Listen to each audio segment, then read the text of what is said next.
Welcome, wrestling fans, and yes, another week has gone by, and what a week we had.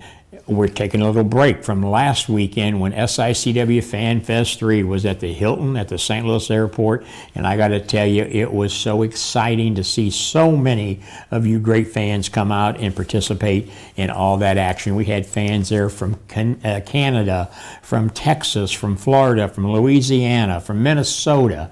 They came from all over to take part of SICW FanFest 3. And like I said, it was great seeing everybody. I want to thank each and every one of you who came out. And I want to take a moment and just give a special thought out to those that suffered a loss or a loved one during that tornado that hit that Friday afternoon. It's never a good time. But, St. Louis, several lives were lost, a lot of property was damaged. And so we just want to keep those that were affected by that terrible storm. That tornado stayed on the ground for 22 miles all the way over into Illinois.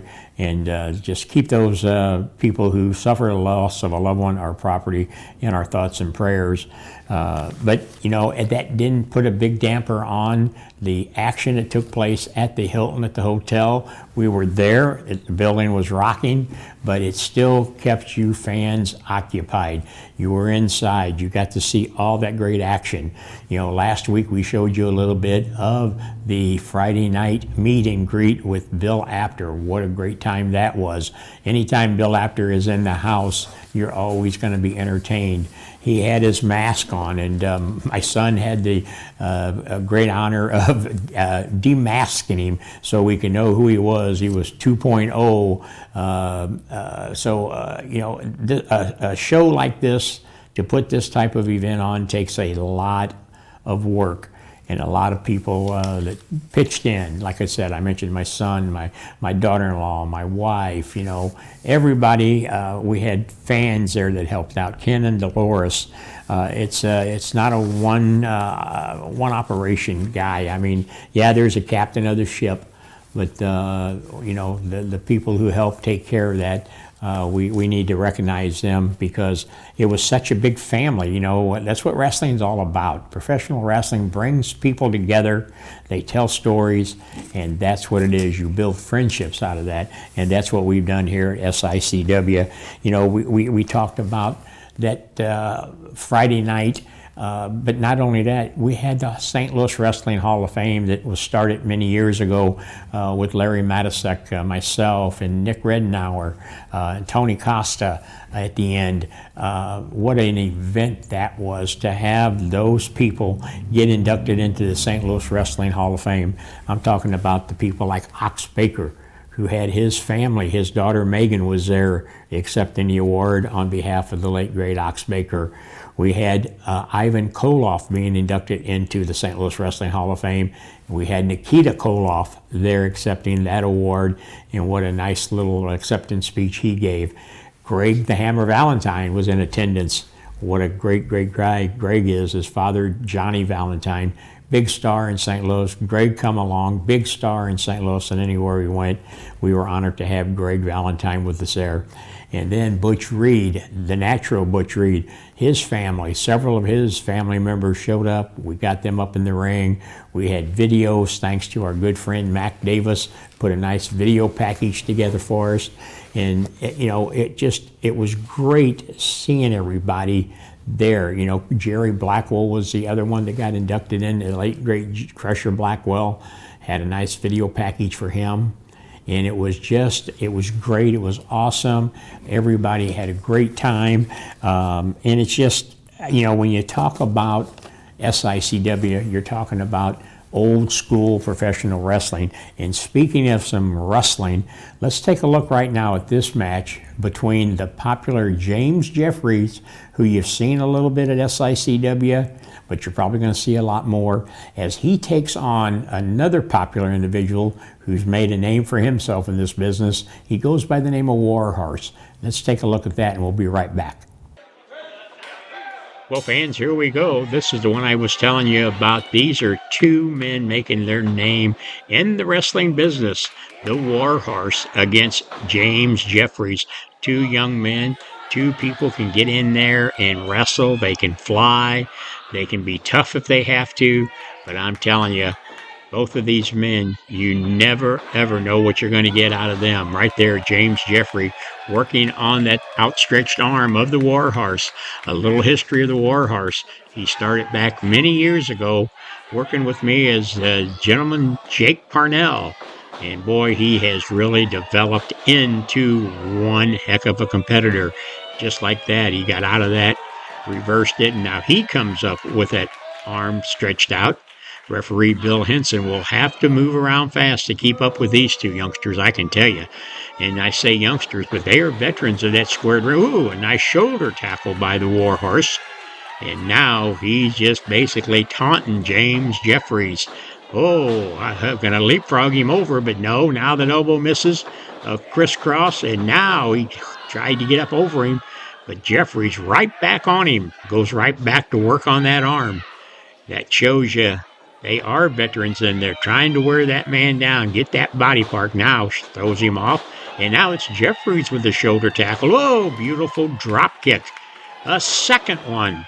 And now Warhorse is saying, whoa, maybe I was underestimating Mr. Jeffries. He comes off the rope, comes over. Oh, a flying tackle that takes Warhorse to the canvas, a count of 2. And he gets that shoulder up, and now Warhorse rolls out of the ring and says, let me reconsider this. Let me get my thoughts here a little bit better. Referee Bill Henson starts that count. Warhorse now doing a little jaw jacking back and forth with some of the fans here at the Hilton Hotel during FanFest 3. Climbs up on the apron and gets back down as James Jeffries starts to move in on him. Warhorse taking his time. He's going to let Jeffries kind of cool down a little bit. Those drop kicks found their mark, and now Jeffries says, okay, I'm coming outside. And he chases him in, but Warhorse is waiting for him. Starts to put the boots to him. Stomping a mud hole in him. And now Warhorse wanting to tell everybody he just outsmarted him. Now he grabs him. A big headbutt delivered by the Warhorse.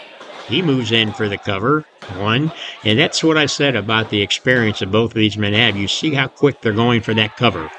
Whatever it takes to get that 3 count or get a submission, they're going to do it. A lot of times, some of these wrestlers, especially the younger ones, they don't understand that. If you can get your opponent down, get them down, get that win count, because that's what it counts. That's what matters, getting that W in that record book. Warhorse now draping Jeffries over that middle rope. A lot of photographers with us at FanFest, getting some of them great pictures. Warhorse backs him into the corner, and what a chop. He had to shake that off. He probably hurt his hand on that one. And he moves in and does another one after he whipped Jeffries into that opposite corner. And now grabs him. It looks like he's going to do it again. Drapes that arm over that top rope. Measures him up, and he just taunts him a little bit with a slap to the face. And now he's doing the old Nature Boy Buddy Rogers or Nature Boy Ric Flair strut. But Jeffrey says, okay, you want to show off a little bit? Let me show you this. And he delivers, but a reversal by Warhorse. And back and forth, vicious chops by both men. Warhorse now just drapes him over that middle rope in that corner. Bill Henson telling him, get out of the corner. Warhorse goes around, and now he comes in with a drop kick, a version of his own, and hits Jeffries in the chest and knocks him out of the ring onto the floor. And now it's Jeffries outside. Man, I'll tell you, the action was great in this match.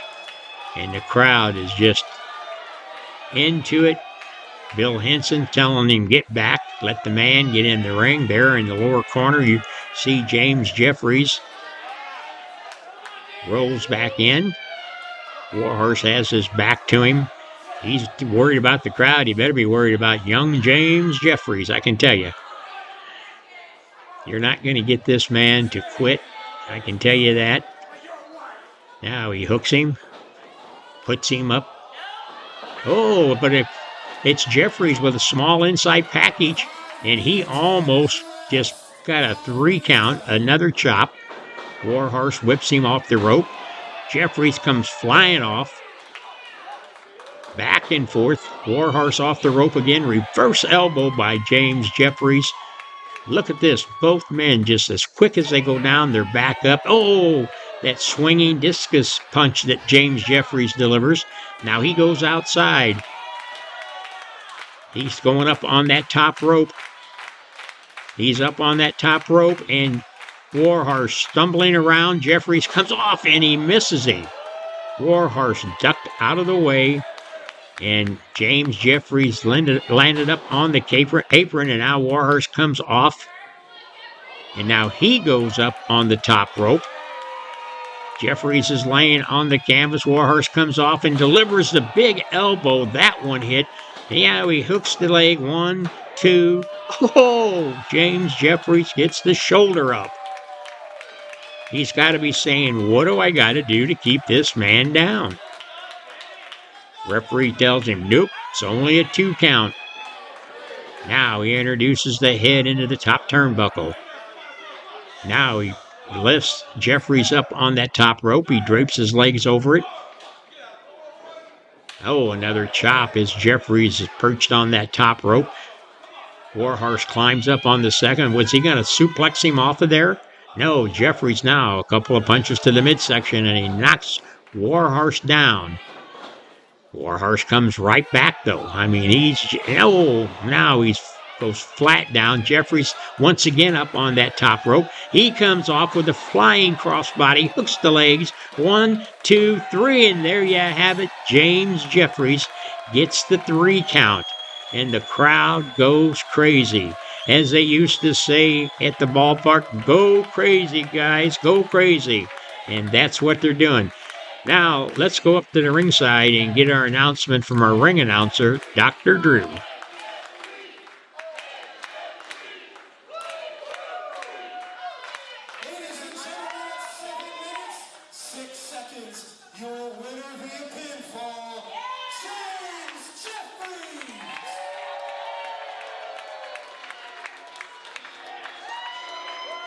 Wow, what I tell you, James Jeffries, the Warhorse, 2 top men in this business today that are making their ways, making a mark in this business, and that showed you right there. Both of them have that fight in them. They have the drive, they have the heart, and they have the passion, and they were right there in that SICW ring. Fans, let's take a commercial break, and we'll come back with a lot more that took place at the SICW FanFest 3. Everybody, What Were They Thinking is proud to be a part of the show with Herb Simmons at SICW. Show some enthusiasm, Joe. Put on a damn bow tie. We got Herb Simmons. We got the Kill Arena. We got St. Louis, where Mr. Briscoe is in the Hall of Fame. What Were They Thinking? It's available on Backstage Pass. Sportskeeda's our buddies. We talk about the wildest, the craziest, the dumbest, the insane moments in wrestling history that I'm proud to be a part of because, Mr. Briscoe, you're the one that hired me. And I don't know what I was thinking when I did that, John. That's not nice. Not nice at all. We love Herb Simmons. And Herb Simmons, you have been there forever. Mr. Briscoe thinks you might be 1,000. I don't think you're a day over 900. We love St. Louis. What were they thinking, Backstage Pass?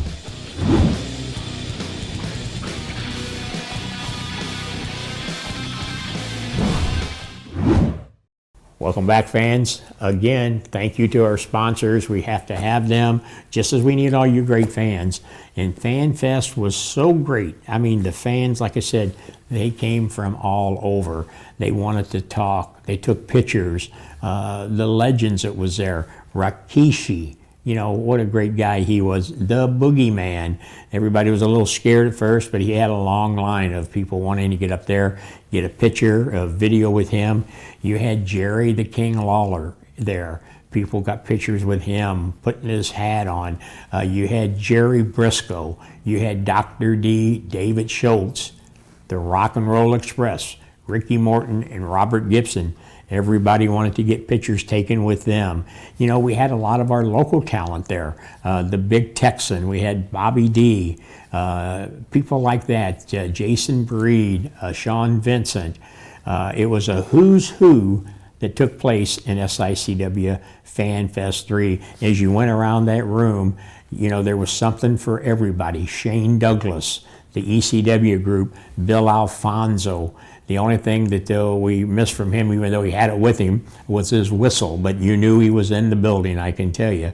But we took a minute. We took a 10-bell salute for Sabu, who we had lost the week of the Fan Fest. He was scheduled to be there. So, like I said, we had a little bit of something for everybody. We had vendors. I can't say enough for all the vendors that we had show up. They were in the hallway. The minute you came in, you got to see the Dave Ruby and Z-Miz from the Falls Count Everywhere podcast.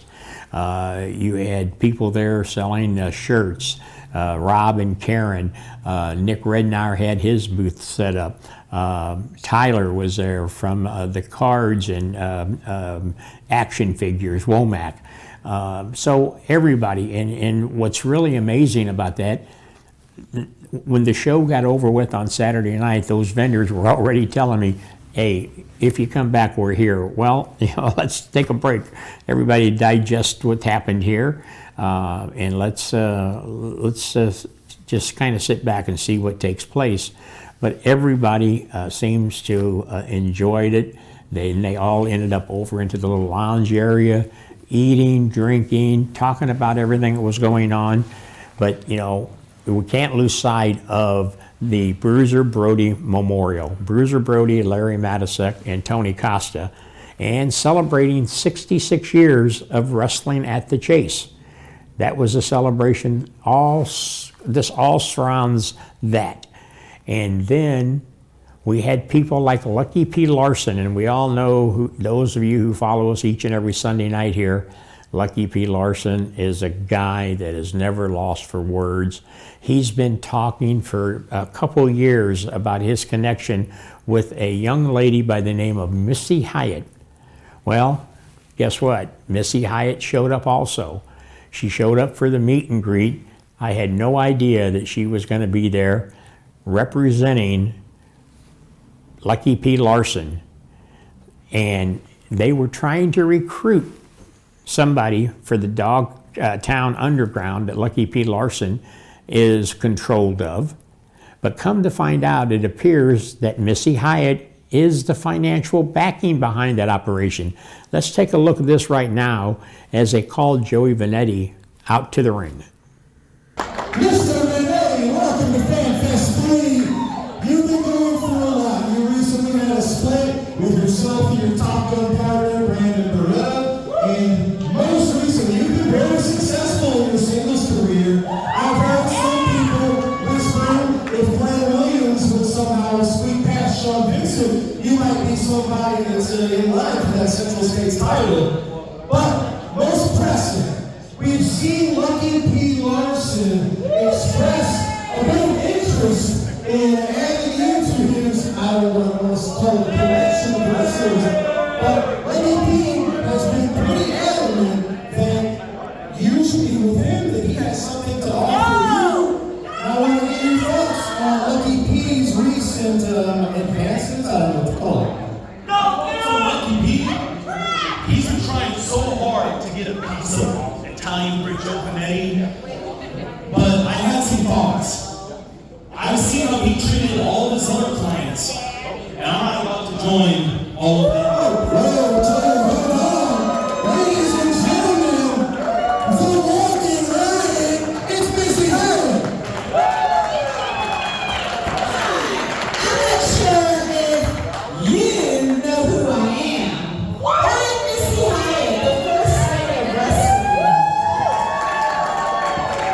I have made superstars in WCW. Let's say Sting,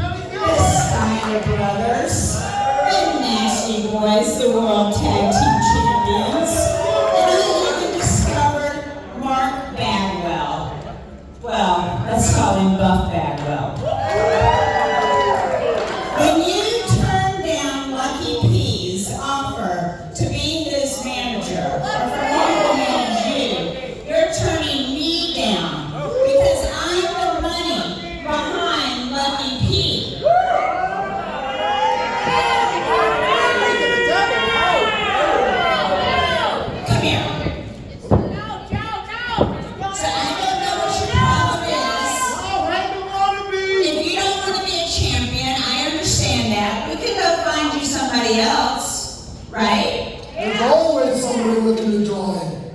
That's right. So what is it going to be?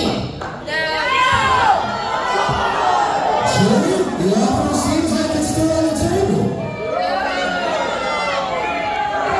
Missy High, with all due respect, with all of your accomplishments in this industry, if you align yourself with Lucky P, I cannot agree to that contract. I don't want anything to do with Lucky P. I don't want anything to do with the all-time underdog.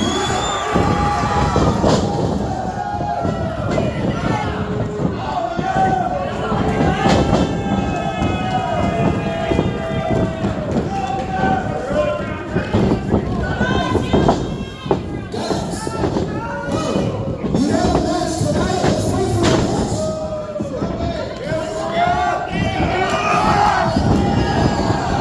the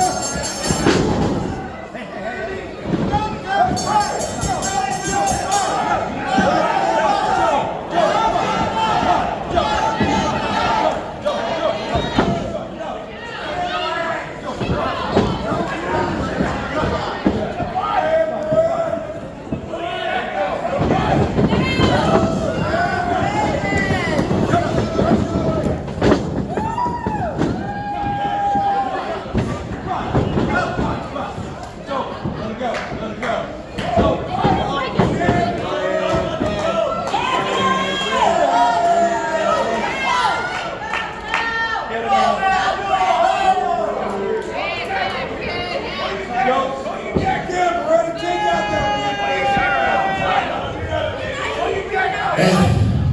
You're asking Lucky April 5th. Tonight, I hope you pay all your debts, because that ass belongs to me. Well, there you have it, fans. Joey Vanetti got a lot more than what he expected right there. Come to ring, got called out by Lucky P. Larson and Missy Hyatt, one of the first females of professional wrestling. And Joey Vanetti got caught off guard by Strictly Business himself, Brandon Beretta. And I'm telling you, talk about a beatdown. It was an all-out war. You know, wrestling at its best right here at SICW. And speaking of wrestling at the best, let's take a moment now and take you back to a classic match, like I said, that surrounds all of what we did at FanFest at Wrestling at the Chase. We'll be right back. Hello, I'm Larry Matisick. Not only did I have the pleasure of doing play-by-play commentary for the famous Wrestling at the Chase from 1972 until 1983, but I also had the honor of working every day with the late great promoter Sam Muchnick. I learned so much, saw so much. It was an exciting time for everybody because St. Louis wrestling was something special. A main event, an Australian tag team match, one fall with a 20-minute time limit. Introducing from Charlotte, North Carolina, weighing 232 pounds, Billy Starr. And from Fort Lauderdale, Florida, weighing 235 pounds, Bryant St. John. From Baton Rouge, Louisiana, weighing 266 pounds, Bob Sweetan. From Santa Fe, New Mexico, weighing 324 pounds, King Kong Brody. Referee Joe Tango, Charles Veneta. King Kong Brody and Bob Sweetan meet Brian St. John and Billy Starr, and we have a very special guest with us at ringside during the match, David Von Erich. David, welcome to ringside. Appreciate having you as our guest commentator. Thank you, Larry. Glad to be here. David Von Erich is with us as Brody begins the action against Brian St. John. Brody circles St. John. St. John checks where his partner Billy Starr is. David, you've been in there with King Kong Brody before on the opposite side of a tag match, I recall, here on Wrestling at the Chase. A huge man. That's right, Larry, he really is. And not only is he huge, but he knows how to wrestle. He knows how to use his body to his best advantage. Do you think a lot of people maybe overlook the fact that he is a good wrestler because of his bulk and his size and his power? Well, I'm sure they do, Larry. I don't, because like I said, I've wrestled him before, and I know that he knows how to wrestle also. We've seen your drop kick, and it's a potent one, but King Kong Brody, despite 324 pounds, he has a good drop kick, too. He really does. Yeah, I saw him get up a minute ago with one. Side headlock by Bob Sweetan on Brian St. John. Sweetan whipped to the ropes. Flying tackle by Sweetan levels St. John. Side headlock, and St. John catapulted to the mat by Bob Sweetan. There's another guy who maybe people underrate sometimes, and Bob Sweetan. Not real tall, but I imagine he's very hard to move because of his size. Well, he really is. I've never had a chance to get in the ring with Bob Sweetan. I really would like to. But one of these days I will, and I'll find out just exactly how much he knows how to wrestle, too. Of course, you've been in wrestling professionally now. How long, David? A couple years? Yes, sir. Almost a year and a half now. What has been the toughest thing for you? Of course, your father, Fritz, prepared you well. He told you some of the pitfalls you could expect, but is there anything that surprised you in that it's been very difficult for you? Well, Dad told me how tough it was going to be, but I had no idea until I got into the ring. It really is a very vicious sport. Drop kick by Sweetan. He shows us something, too. Right there. It's hard to realize, I guess, how much punishment you can take until you've actually been in there to take it, isn't it? It really is, Larry. It takes tremendous conditioning and a tremendous will to want to win, to be a winner in this sport. King Kong Brody has that will, as does Brian St. John, a fast-rising young star. Brody whips St. John across the ropes. Flying tackle, but it doesn't work against Brody. St. John came off for another flying tackle, and that was a mistake. Brody was waiting with a kick to the stomach. Brody lifts St. John. One arm. Brody suspends St. John and slams him. Billy Starr looking for a tag, but St. John has been rattled. Side headlock over the hip. Brody puts St. John on the mat. David, we talked about how big Brody is. There's one a little bit bigger, and that's Andre the Giant. And of course, he has a match coming up with Dick Murdoch. Now, you were in the Wrestle Royal where Andre and Dick Murdoch were, and you bumped heads a couple of times with Andre. You have to have almost, I don't know if it's fear or respect or awe, or what do you feel when Andre's across from It's you? all of those things, Larry. You feel fear, respect, and awe. He hit me. Well, I did feel his head. He gave me one of his headbutts the other night in that Battle Royal. And I'll tell you what, I wasn't the same the rest of the night. And if he can hit that headbutt to Dick Murdoch, I guess even Murdoch, as hard as his head is, he'll know it. Well, Murdoch does have a super hard skull, and I'm sure when Andre puts that headbutt on Murdoch, it's going to do the same damage to him as it did to me. Brian St. John taking some damage right now from Sweetan and Brody. Of course, Sweetan and Brody have been partners before. They know each other's style. They know the strong points. They know how to work together. Sweetan tried to flip St. John. St. John with a jackknife and cradle, but Sweetan drives his knees into the head of St. John to get away, and Sweetan quickly back on the attack. St. John driven into the top turnbuckle by Bob Sweetan. Hard forearm smash by Sweetan. A lot of people, I think, overlook two of those forearm smashes when they're delivered across the chest. That can really knock the wind out of you, can't it? Well, it really can, Larry. Look at that, jackknife and cradle by Sweetan. St. John gets away. St. John can't get to make a tag, David. He's going to get in a lot of trouble. You better get out of there pretty quick, Larry. You and your brother Kevin have been in many tag team matches. I know you're recognized as the tag champions in Texas. You know how important it is to tag fast. That's right. You can't let yourself get into too much trouble in there without tagging out your partner. That's one thing I haven't lucky, though. I do have my brother Kevin in there with me, and occasionally I have Dad in there also, which I know when I get to the corner there is help on the way. I know Sam Muchnick has been trying to put together the dates, hopefully to get the three Von Erichs together for a six-man tag match, but it's tough because Fritz, David, and Kevin are all in so much demand. Well, Dad keeps busy, and so does Kevin, so do I, but one of these days we're going to have Dad down there. It's been a long time since he's been back here in St. Louis, and he always talks about it, and he always talks about how much he loved it here. And when we get Dad in that corner, the people in St. Louis are really in for a treat because nobody does a six-man tag match like me, Kevin, Dad. Brody with a backbreaker to Brian St. John. 5 minutes of elapsed, 15 minutes left. St. John has been in that ring for the entire 5 minutes. He's had a few moments when he got things started, but Brody and Sweetan, through their double teaming or quick thinking on their individual part, have been able to keep St. John in trouble. St. John simply cannot keep withstanding this kind of punishment from Sweetan and Brody, but you have to admire St. John's scrappiness as he battles back with Sweetan. St. John pounding on Sweetan, and there's a tag with Billy Starr, who's fresh and goes after Sweetan. Sweetan whipped to the ropes by Starr. Drop kick by Starr with a beauty. Try for a pin. Sweetan pushes off Star. Look at Brody. Brody grabs Star, and then Brody and Sweetan with a quick double team puts Star in some trouble. How'd you like that drop kick from Star, David? He really got up that time, Larry. Star trapped in the wrong corner, though. He turns around and he's looking at the boot of King Kong Brody. Brody flips Star to the ropes. Hard smash right off the top of the head of Billy Star. Brody grabs Star, slams him into the turnbuckle. What can you do against a man like Brody? Try to take him off his feet or not? Is that a good idea? Well, you try to work on his legs, Larry. Try to get him off his feet. That's exactly right. I use my drop kicks and my flying stuff mainly on a guy like Brody because the way to get down a giant's to go at him low or go at him high one way where he's not expecting it.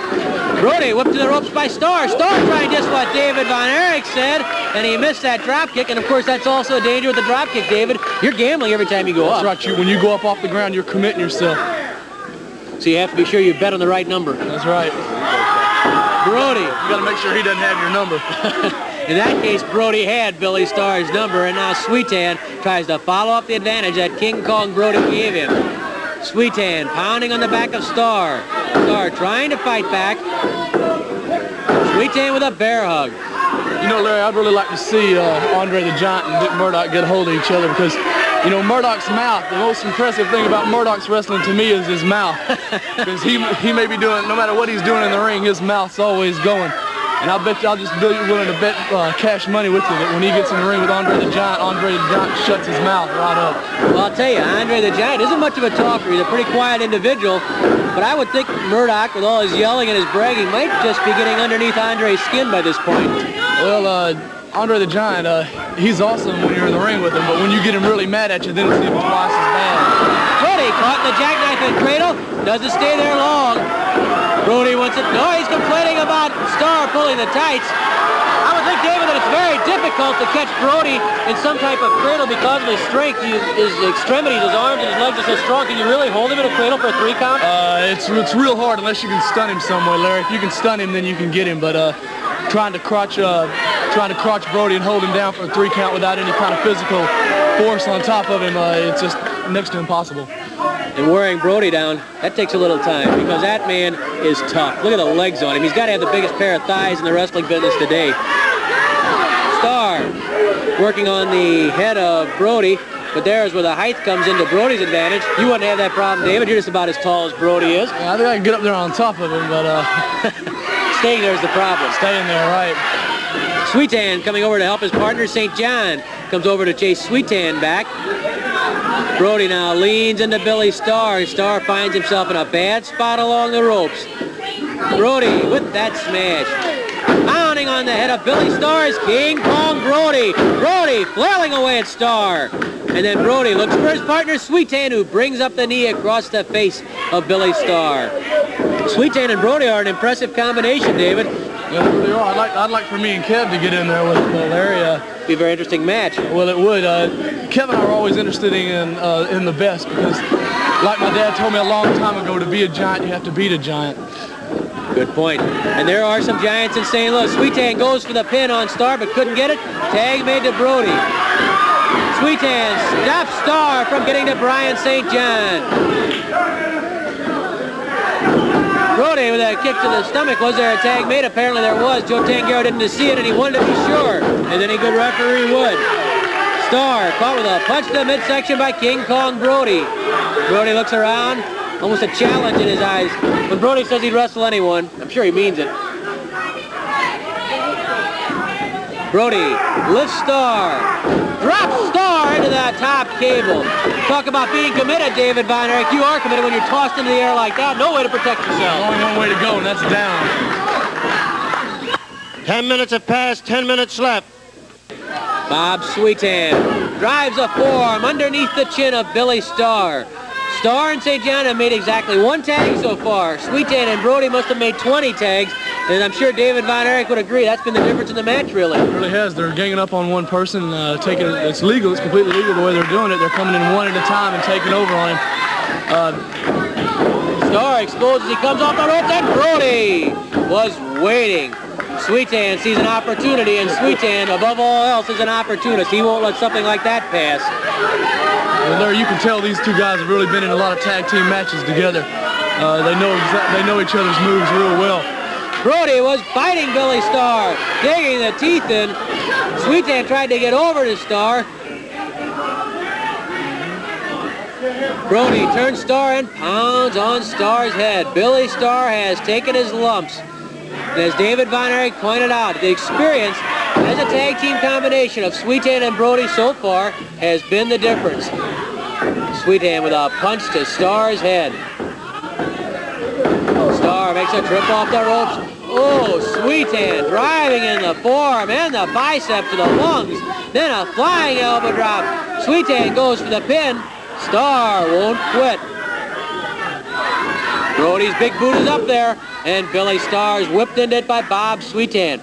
If you were in Starr's position right now, David, what could you do to change the momentum? Well, Larry, the only thing he can do right now is try to get to his partner. He's physically worn down now to a point where all he can do to keep him getting defeated is to tag in his partner. And actually the best thing he can do is flail away desperately and, like you said, get out of there as quickly as he can. But Brody certainly not letting Starr do that as Brody bangs home those big forearms. Tag made to Sweetan. I wish I'd kept track of how many tags Sweetan and Brody have made. It's got to be up around 30 tags by now. I bet it is. They've just been in and out of there, almost 30-second shifts they've been working. Starr with a kick, and Starr makes that tag, just as David Von Erich had pointed out he had to do. And now Brian St. John, fresh, tears into Sweetan. Sweetan doubled up. St. John with a body slam. St. John going for the pin. Sweetan pulls the hair to get him off. Drop kick by St. John. Sweetan once more, doesn't even wait for a count of one. Another fast tag, this time by St. John and Starr. Starr going for a pin, but it couldn't hold down Sweetan. Sweetan bounces off the ropes. There's a tag made there. There was a tag made when Sweetan went to the ropes. Starr charging after Sweetan. Brody waiting. Brody with one arm has Starr up in the air, spins him. Almost an airplane spin. Body slam by Brody. Brody goes halfway across the ring. Look out! Oh, Brody crushing Billy Starr with that giant knee drop. David, if you looked up and saw that knee in the air, you'd have to know doom just around the corner. You got to know that's the end of your match right there. I've never had that done to me except for one time, and I guarantee, Larry, it's not going to happen again. King Kong Brody makes the pin over Billy Starr. David Von Erich has been our guest at ringside. We'll be seeing David in action later. Here's Mickey. In 13 minutes, the winner of the bout, King Kong Brody and Bob Sweetan. King Kong Brody has held his own against almost every opponent, but he finally found one he couldn't lick, and that was Mother Nature when you were trapped in Texas and couldn't make it to St. Louis for a big team match where you'd been scheduled with Ric Flair against Andre the Giant and Rocky Johnson. I know you were very frustrated that evening when you couldn't make it to St. Louis. You know, there's a lot of controversy about Bruiser Brody, King Kong Brody not showing up against Andre the Giant. Larry, I don't have to tell you, and I don't have to tell all the people here in the Midwest, that King Kong Brody is not afraid to get in the ring with any man or two men in professional wrestling. The people here in this area have seen my ability in the ring. I don't have to come out here and be bragging and boasting and telling everybody that I am the best wrestler here or I am the toughest. They got their own opinion, and I know all of them, as intelligent wrestling fans, know that I am the best man, and that includes the Giant. Now, I know one thing that's been getting under your skin is that Dick Murdoch's been bragging about how he had to replace you and how he won the match for his team. I understand there's a little bad blood even between you and Murdoch. Let me tell you something. Dickie Murdoch can come out here and be yelling at the people over here and telling everybody that he's going to beat the Giant. You know and I know and everybody else knows the Giant is undefeated. Nobody beats the Giant. But you know as well as I know that the Giant is living a very, very dangerous life. He has been in the ring with me before, and he knows that he's going to have to get in the ring with me again. He got a breather. Let's call it a breather, a buy on time. He's got Dickie Murdoch in the ring, which I know makes Andre the Giant and his manager very, very happy. If anybody was sad the other night, it was me. If anybody was happy the other night, it was Andre the Giant and his manager, because King Kong Brody did not show up. Now, I don't have to come out here and tell you that since I've been coming to St. Louis, I have defeated 3 former world champions. I am the man who beat Pat O'Connor in the middle of the ring. I am the man who beat Jack Briscoe, one of the greatest champions of all time. I am the man who ran Terry Funk completely out of town. Now, that's 3 former world champions. What makes you think, or anybody else think, that I might be scared of any man in professional wrestling? Anybody who thinks that is completely loco. I know one thing, despite all the arguments about Andre and the controversy about Murdoch, your ultimate goal is still that gold belt, the World Heavyweight Championship. Yeah, let me tell you something. I'm going to issue a challenge right now. The winner of the match between Dickie Big Mouth Murdoch and Andre the Giant has me to look forward to. Now, let me tell you something. Big does not make you great. Big does not make you strong. Andre the Giant is the biggest man in the world. That does not make him great. That does not make him strong. He must prove himself to me. And when he gets in the ring with me, he'll fall like all the other world champions did. My goal when I came here was to get a chance at the world champion, and I'm not leaving until I take the gold with me. King Kong Brody.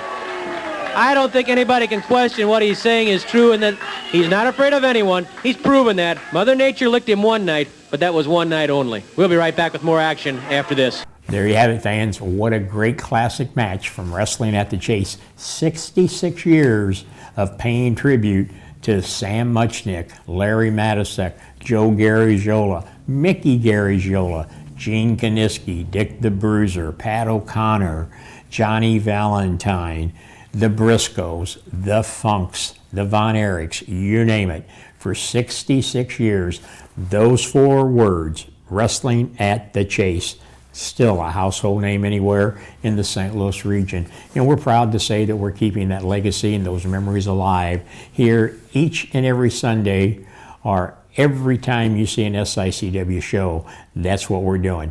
Let's take a break and we'll come back and we'll tell you about some of those upcoming shows when we return.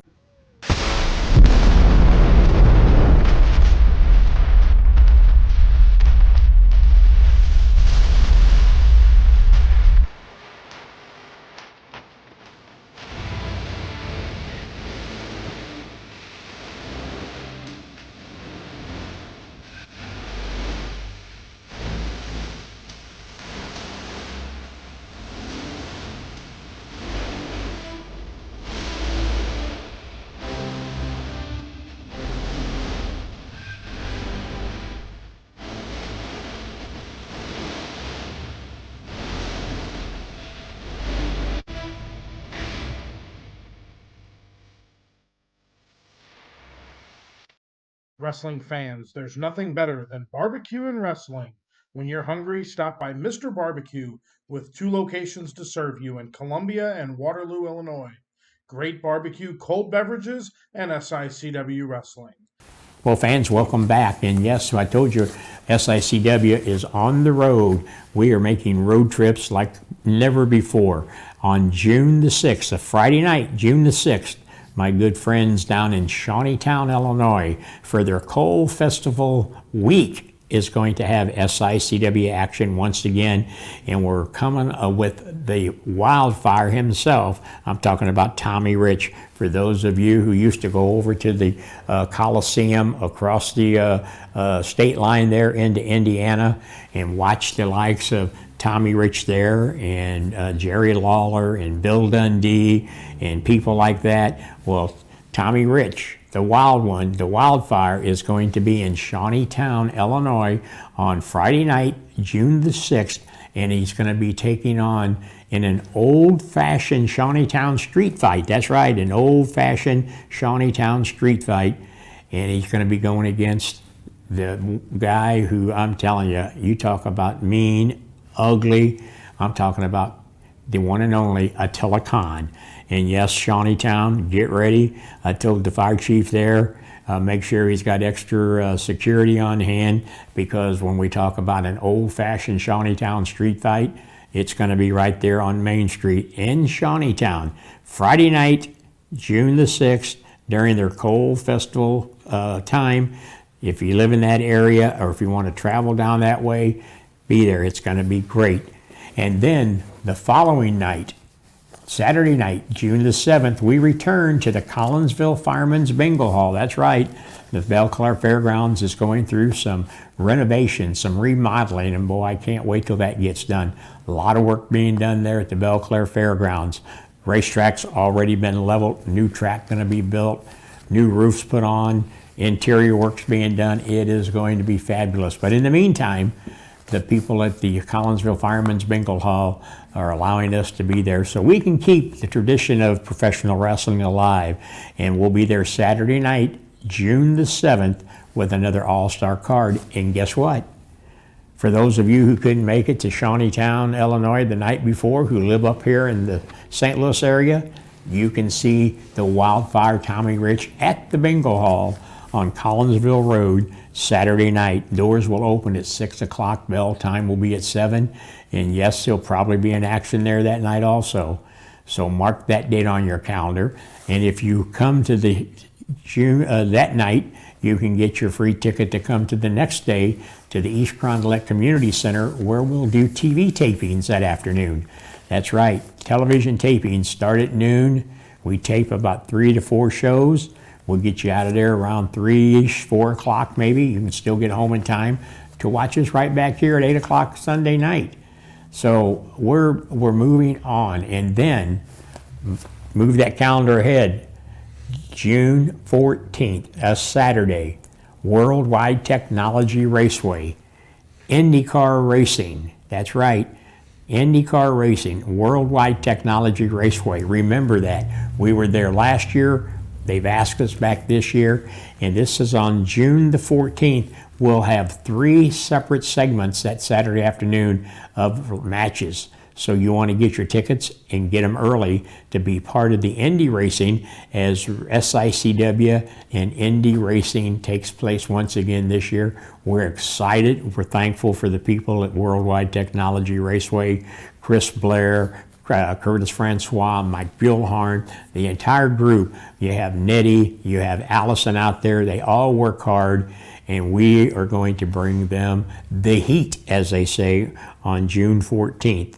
Fans, this is SICW, the finest in professional wrestling. Again, I want to thank each and every one of you who came out and supported that Fan Fest. Next week we'll show you some more footage, some more of the matches that took place there, maybe some videos, some pictures of people that we interviewed, maybe some pictures that we took. Like I said, I'm thankful for each and every one of those who helped put this together. Nick Redenauer, my lovely wife, my sister, my son, Jason, my daughter-in-law, Christy, and everybody who decided to come along on this ride of SICW as we keep the memories of wrestling at the Chase alive. And guess what? Each and every one of you are helping make more memories. We'll see you right back here next Sunday night at 8 p.m.